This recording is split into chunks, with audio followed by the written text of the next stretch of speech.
সকল নেতা কর্মীরাই আমাদের খোঁজ খবর নেয়, বলার সকল নেতারাই আমাদের খোঁজ খবর নেয়, সবসময় আমাদের আর্থিক সহায়তা করে। আমার 4টা বাচ্চা ছেলে মেয়েকে আমি পড়ালেখা করাই, আমাদের সবসময় পাশে থাকে, আর্থিক সহায়তা করে, আমাদের ভালো মন্দ দেখাশোনা করে, যার দায়িত্ব সবসময় খোঁজ খবর নেয়। তাদের সবাইকে আমি ধন্যবাদ জানাই।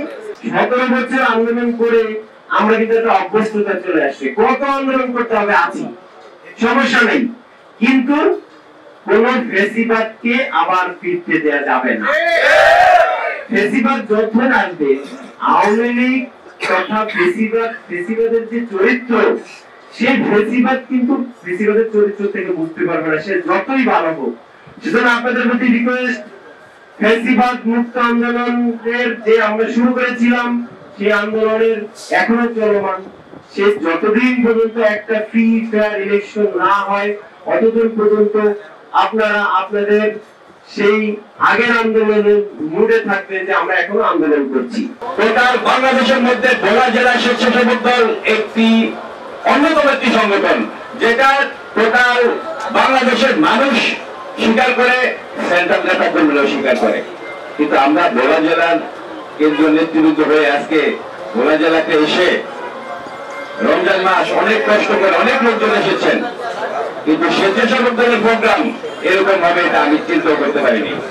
উৎসবের খুশি হবে নগদে বেশি, কারণ ঘন্টায় ঘন্টায় আছে গিফট জেতার সুযোগ। শুধু একটি কথা বলতে চাই, আমরা সেন্ট্রাল নেতা হিসেবে বা একজন কর্মী হিসেবে বা জগন্নাথ বিশ্ববিদ্যালয়ের নেতৃত্ব দিয়েছি, সেই হিসেবে হোক, বিএনপির ভারপ্রাপ্ত চেয়ারম্যান জনাব তারেক রহমানের সাথে বিভিন্ন স্কাইপে বা মিটিংয়ে কথা বলার সুযোগ হয়ে থাকে। তখন তার কথা ধরন এবং আন্দোলনের গতিবিধি দেখে লক্ষ্য করেছিলাম, তিনি অত্যাধিকভাবে সূক্ষ্মভাবে বিচক্ষণতার সহিত এই শেখ হাসিনা স্বৈরাচার বিরোধী আন্দোলনের মাধ্যমে তাকে পতন করার জন্য বিভিন্নভাবে বিভিন্ন কৌশল দিয়েছিলেন। আমরা দেখতে পাই তাজার রক্ত এই ভোলা বিএনপি অফিসের মাটির বিচের উপরে এখনো শুকায়নি।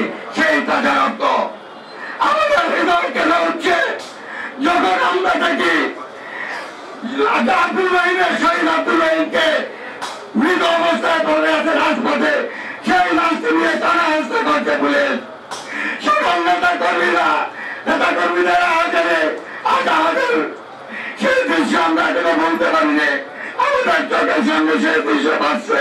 যেভাবে আব্দুল রহিম সাহেব ভোলার অসংখ্য নেতা কর্মীকে আহত করেছে, নিহত করেছে, তার অবশ্যই বিচার হওয়া উচিত, এখনই হওয়া উচিত। তাকে যদি পুরস্কৃত করা হয় তাহলে বিএনপি নেতা কর্মীদের মনোবল ভেঙে যাবে। রহিমের এই পরিবার তখন তারা কি সান্ত্বনা পাবে জানি না।